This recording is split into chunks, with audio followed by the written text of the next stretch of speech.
अगर आपको किसी भी कंट्री की इकोनॉमी को जज करना है कि वो इकोनॉमी कितनी बड़ी है, ग्रो हो रही है या स्लो डाउन हो रही है, तो GDP is a very good indicator and is one of the most preferred indicator to जज an economy on how big it is and whether it is growing और स्लोइंग डाउन। अब GDP इतना जरूरी क्यों है, जीडीपी को कैसे calculate किया जाता है and what are the limitations of the GDP. आपने काफी सारे लोगों को बात करते हुए सुना होगा कि जीडीपी के फायदे क्या है। इस वीडियो में मैं जीडीपी के शॉर्टकमिंग्स भी आपको बताने वाला हूं, उसके लिमिटेशंस भी आपको इस वीडियो में बताने वाला हूं, तो वीडियो आखिर तक जरूर देखना। मेरा नाम है गौरव दोस्तों, स्वागत है आप सभी का ईओएफ में।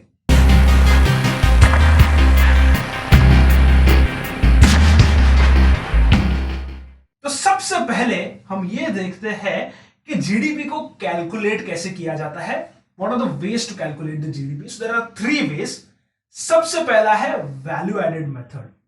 अब वैल्यू एडेड मेथड में टोटल एक्सपेंसेस जो है, टोटल एक्सपेंडिचर जो है उसको माइनस किया जाता है या फिर सब्सट्रैक्ट किया जाता है by the consumption of goods and services. दूसरा है आपका इनकम मेथड। अब इनकम मेथड में टोटल जो एक्सपेंडिचर है उसको जो भी टोटल एक्सपेंसेस हुए हैं गवर्नमेंट की तरफ से और टोटल जो कंजम्पशन हुआ है उसके बेसिस पे कैलकुलेट किया जाता है, बेसिकली इनकम के बेसिस पे कैलकुलेट किया जाता है। और तीसरा है आपका एक्सपेंडिचर मेथड। अब ये जो एक्सपेंडिचर मेथड है ये भी मोस्ट प्रेफर्ड है, मैक्सिमम कंट्रीज इसको प्रेफर करते हैं। क्यों?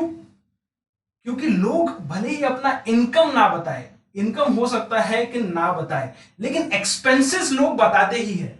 और अगर ना भी बताए तो भी अगर किसी चीज का सेल्स हुआ है, अगर कहीं पे एक्सपेंस हुआ है, अगर आप ना भी बताओ तो कंपनी तो बताएगी कि मेरा ये सेल्स हुआ है। सो इसीलिए एक्सपेंडिचर मेथड जो है it is one of the most preferred which gives you a good idea of the GDP. तो डिटेल में समझते हैं कि एक्सपेंडिचर मेथड को कैलकुलेट कैसे किया जाता है। तो इसका एक फॉर्मूला है, सिंपल फॉर्मूला है। सबसे पहले आता है आपका कंजम्पशन, कि टोटल कंजम्पशन कितना हुआ है एक पर्टिकुलर कंट्री में, उसकी इकोनॉमी में। दूसरा आता है आपका इन्वेस्टमेंट्स, कि इन्वेस्टमेंट्स कितना हुआ है, किसी जगह पे अगर इन्वेस्टमेंट हुआ है या फिर इन्वेंट्री पे इन्वेस्टमेंट हुआ है तो कितना हुआ है, कैपिटल गुड्स पे इन्वेस्टमेंट हुआ है तो कितना हुआ है। फिर आता है government spending, government spending on different areas like defence हो सकता है, इंफ्रा हो सकता है, ये सारी चीजें पे स्पेंडिंग कितना हुआ है। And then your net imports and exports. तो इन चारों चीजों को कैलकुलेट करके आपको आपका जीडीपी मिल जाता है। So that is how the GDP is calculated in India as well. Now there are two different variants to the GDP. एक है रियल जीडीपी, दूसरा है nominal GDP. Now real GDP is calculated by adjusting the inflation, और nominal GDP को calculate किया जाता है inflation, interest rates, सारी चीजों को कंसिडर करके एट द करंट प्राइसेस। तो अगर इंडिया की बात करेंगे तो इंडिया का जो रियल जीडीपी है it is close to around 160 lakh crore, और जो नॉमिनल जीडीपी है it's close to around 235 lakh crore as per the recent data approximately. अब 235 लाख करोड़ से दोस्तों ज्यादा कंफ्यूज नहीं होना है, we are close to around $3 trillion right now. अब आप अगर स्क्रीन पे देखोगे तो टॉप 10 जीडीपीज आपको यहां पे मिलेंगे। सबसे पहला है US, US is more than $20 trillion economy. दूसरा है चाइना, क्लोज टू $15 ट्रिलियन, और फिर तीसरा है जापान, डायरेक्टली एट $5 ट्रिलियन। तो $10 ट्रिलियन का इन दोनों में ही डिफरेंस है। पूरी लिस्ट आपको यहां पे देखने मिलेगी। India stands eight 6th position over here. अब दोस्तों काफी एक बहुत बड़ा मिथ है, इनफैक्ट रिसेंटली हमारी कुछ दोस्तों में बात हो रही थी, तो मेरे दोस्त का ऐसा कहना है कि अगर निफ्टी ग्रो हो रहा है, निफ्टी ऊपर जा रहा है, तो इकोनॉमी ग्रो कर रही है। ये बहुत बड़ा मिथ है जो लोगों में दिमाग में बैठा हुआ है।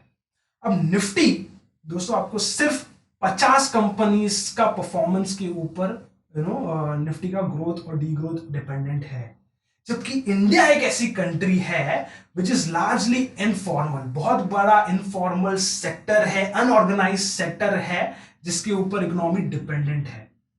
तो it is very difficult to say और इम्पॉसिबल टू से कि अगर निफ्टी अच्छा परफॉर्म कर रहा है तो इकोनॉमी अच्छी कर रही है, ऐसा नहीं हो सकता।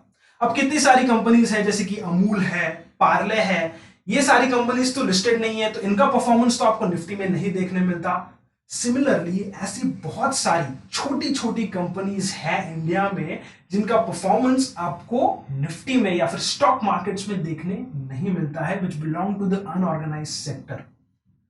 Let's take for an example, अगर आप यूके से कंपेयर करते हो ना, India and UK are very close to each other, दोनों भी $3 ट्रिलियन इकोनॉमी है।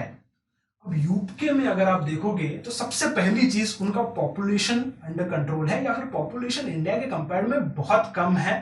It is a developed economy. उनका पर कैपिटा इनकम जो है वो भी इंडिया से काफी अच्छा है। तो इसीलिए अगर यूके में अगर कोई ये बोलता है कि मार्केट अच्छा कर रहा है तो इकोनॉमी अच्छा कर रही है, it is still considered, but not in India my friend, because India में अनऑर्गेनाइज सेक्टर बहुत बड़ा है। दूसरी कुछ चीजें अगर मैं आपको बताऊंगा तो डिस्ट्रीब्यूशन ऑफ वेल्थ में भी प्रॉब्लम है। टॉप 10% लोग हैं जो 90% ऑफ द मनी को कंट्रोल करते हैं। तो ये भी एक बहुत बड़ा प्रॉब्लम है जो इंडिया जैसी कंट्री में आपको देखने मिलेगा। इसीलिए ये कंपैरिजन बहुत ही टाइम ऑफ वेस्ट है कि निफ्टी अच्छा कर रहा है तो इकोनॉमी ग्रो हो रही है। तो दोस्तों अभी तक तो हमने ये देखा कि जीडीपी होता क्या है and why GDP is important. अब हम बात करने वाले हैं जीडीपी के लिमिटेशंस की। What are the shortcomings of the GDP? तो सबसे पहला है उसमें फास्ट एंड रिकरिंग एक्सपेंसेस, मतलब कि एक ही चीज पे बार बार खर्चा हो रहा है। जैसे कि let's say for example road construction. अब एक बार अच्छा रोड अगर हम बना दे तो वो एटलीस्ट साल भर चल सकता है, इंडिया में एटलीस्ट साल भर चल सकता है। बट नहीं, व्हाट हैपेंस इज कि एक रोड बनाया जाता है, वो 3 महीने बाद खराब होता है, फिर उसको बनाया जाता है, फिर 3 महीने बाद खराब होता है, यानी कि खड्डे आ जाते हैं, गड्ढे भरने पड़ते हैं, व्हाटएवर इट इज। तो what happens is over here कि हर बार जब रास्ते खराब हो जाते हैं तो किसी ना किसी कॉन्ट्रैक्टर को कॉन्ट्रैक्ट मिलता है, वो लेबर्स को लगाता है, तो उनको एम्प्लॉयमेंट मिलता है, उनको काम मिलता है। तो this is good for the GDP कि खर्चा हो रहा है, रोड बन रहे हैं, ये सारी चीजें जीडीपी के लिए अच्छी है। But ethically it is not right कि बार बार एक ही रास्ते पे काम हो रहा है। So this is the first shortcoming. फिर दूसरा आता है आपका इनकम स्टेबिलिटी। अब हम ऑलरेडी इनकम स्टेबिलिटी के ऊपर बात कर चुके हैं कि 10% of the population controls 90% of the wealth. तो ये एक बहुत बड़ा प्रॉब्लम है, स्पेशली इंडिया जैसे कंट्री में जहां पे लोग बहुत गरीब है और जो अमीर है उनके पास पैसा बहुत ज्यादा है। सो ये एक बहुत बड़ा डिफरेंस है जो कि इसको कम करना पड़ेगा। तो आने वाले समय में अगर ये कम होता है, it can be beneficial for the economy as well. Third point is the base effect change, यानी कि अब जीडीपी को कैलकुलेट जब करते हैं तो उसका एक बेस ईयर कंसिडर किया जाता है, जो कि इंडिया में 2011-12 को कंसिडर किया जाता है।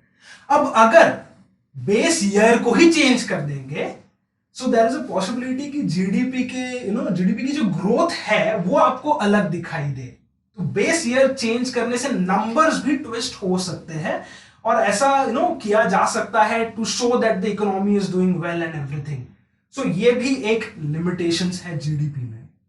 फिर आता है आपका इनफॉर्मल सेक्टर। इसके ऊपर भी हम ऑलरेडी अभी थोड़ी देर पहले डिस्कशन कर चुके हैं कि India is a very big unorganised market. अब जिन लोगों को सबसे पहले अगर नहीं पता है कि फॉर्मल सेक्टर क्या होता है, इनफॉर्मल सेक्टर क्या होता है, तो तुरंत मैं आपको बता देता हूं। फॉर एग्जाम्पल फॉर्मल सेक्टर वो है जो कि रजिस्ट्रार ऑफ द कंपनीज के साथ रजिस्टर्ड है, जिनके पास जीएसटी नंबर है, जिनका ऑडिट हो सकता है, जो टैक्स फाइलिंग करते हैं बेसिकली। तो those are all formal sector में जो कंसिडर किया जाता है। इनफॉर्मल सेक्टर में कौन लोग आते हैं? अब इनफॉर्मल सेक्टर में ऐसे बिजनेसेस आते हैं छोटे मोटे, जैसे फॉर एग्जांपल कोई पानी पूरी का स्टॉल है या फिर कोई वड़ा पाव बेच रहा है। इनकम तो उनका भी है but they are not registered, और हो सकता है उतना ज्यादा इनकम ना हो कि वो टैक्स भर रहे हो। सो ये सारी जो चीजें हैं वो इनफॉर्मल सेक्टर में आती है, ये सारे जो बिजनेसेस हैं वो इनफॉर्मल सेक्टर में आते हैं। अब ये जो गैप है वो बहुत बड़ा है इंडिया में। अभी थोड़ी देर पहले हम कंपैरिजन कर रहे थे यूके के साथ, यूके में फॉर्मल सेक्टर बहुत बड़ा है, मेजर चीजें जो उनके वो फॉर्मल है, इसलिए वो डेवलप्ड इकोनॉमी है। India is an informal sector बहुत बड़ा है, अभी भी डेवलपिंग है। हालांकि अगर पिछले कुछ सालों का अगर आपको स्टैट्स बताओ तो बहुत सारे ऐसे बिजनेसेस हैं जो इनफॉर्मल से फॉर्मल में आए हुए हैं। यानी कि अप्रोक्सीमेटली अगर एसबीआई की रिपोर्ट मैंने कुछ टाइम पहले पढ़ी थी तो 13 लाख करोड़ के आसपास का जो इनकम है जो इनफॉर्मल से फॉर्मल में मूव हुआ है। अप्रोक्सीमेट नंबर्स है, काफी समय पहले मैंने ये रिपोर्ट पढ़ी थी तो सोचा आपको बता दूं। फिर पांचवा पॉइंट है शेल कंपनीज। दोस्तों शेल कंपनीज के बारे में भी अगर आपको नहीं पता है तो शेल कंपनीज ऐसी कंपनीज होती है जिनका एक्चुअली कोई बिजनेस नहीं होता है, लेकिन टैक्स बचाने के लिए या फिर इनकम को मूव करने के लिए ऐसी कंपनीज क्रिएट की जाती है जिनका एक्चुअली कोई भी प्रोडक्टिव बिजनेस नहीं होता है। सो दैट इज ऑल्सो अगर वो उन कंपनीज का भी अनप्रोडक्टिव बिजनेस या फिर जो बिजनेस है ही नहीं उसको भी काउंट किया जाए तो that is also a problem with GDP. वो भी जीडीपी कैलकुलेशन में थोड़ा बहुत एरर्स दे सकते हैं। अब दोस्तों अगर बहुत ज्यादा पॉपुलेशन है तो उसके वजह से भी कुछ रिस्क इन्वॉल्व हो सकते हैं, जैसे कि अगर किसी कंट्री में स्ट्रैटेजिक फेलियर हो सकता है, शॉर्ट टर्म क्राइसिस भी आ सकते हैं, खास करके तब जब डेटा मैनिपुलेट किया जाता है या फिर डेटा गलत प्रेजेंट किया जाता है। लेट्स से फॉर एग्जांपल अगर इंडिया का 2016 से अगर आप जीडीपी ग्रोथ देखोगे सो वी आर 4 सालों में जीडीपी में डी ग्रोथ देखने मिला है। Similarly on the other hand अगर आप अनएम्प्लॉयमेंट डेटा को देखोगे the unemployment is on the rise. अभी फिलहाल अगर अनएम्प्लॉयमेंट डेटा देखोगे तो आप चार्ट पे आप देख सकते हो अप्रोक्सीमेटली 7.8% के आसपास is the current unemployment rate in India. अब अगर मैं आपको कुछ एग्जांपल्स दूं तो ऐसा इंडिया में भी हो सकता है जो कि बाहर ऑलरेडी हुआ है।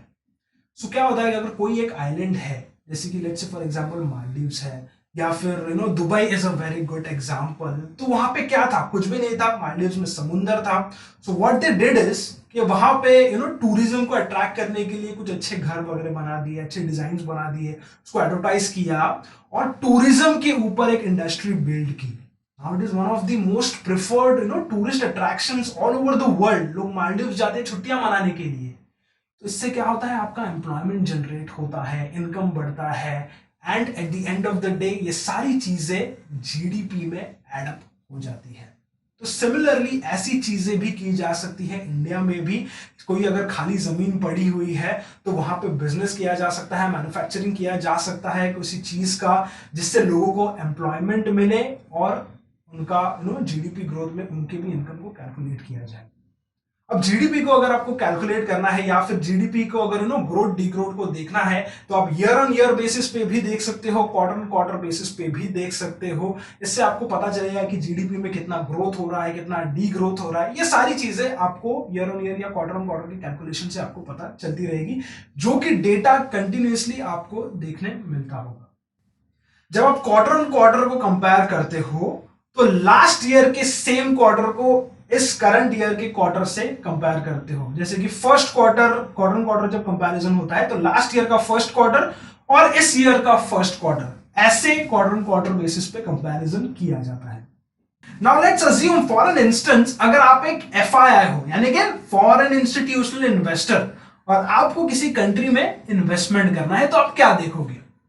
Definitely GDP is there. GDP को तो आप डेफिनेटली कंसिडर करोगे ही because it is one of the most preferred technique to जज एन इकोनॉमी। उसके अलावा क्या, अगर आपको कंपनी का कंट्री का 360 डिग्री व्यू चाहिए कि कंट्री में क्या हो रहा है, क्या हालत है, तो कुछ और इंडेक्स है जिसके ऊपर आपको ध्यान देना पड़ेगा। जैसे कि ह्यूमन डेवलपमेंट इंडेक्स है या फिर ग्लोबल हंगर इंडेक्स है, जेन्युइन प्रोग्रेस इंडेक्स है, इनइक्वालिटी इंडेक्स है।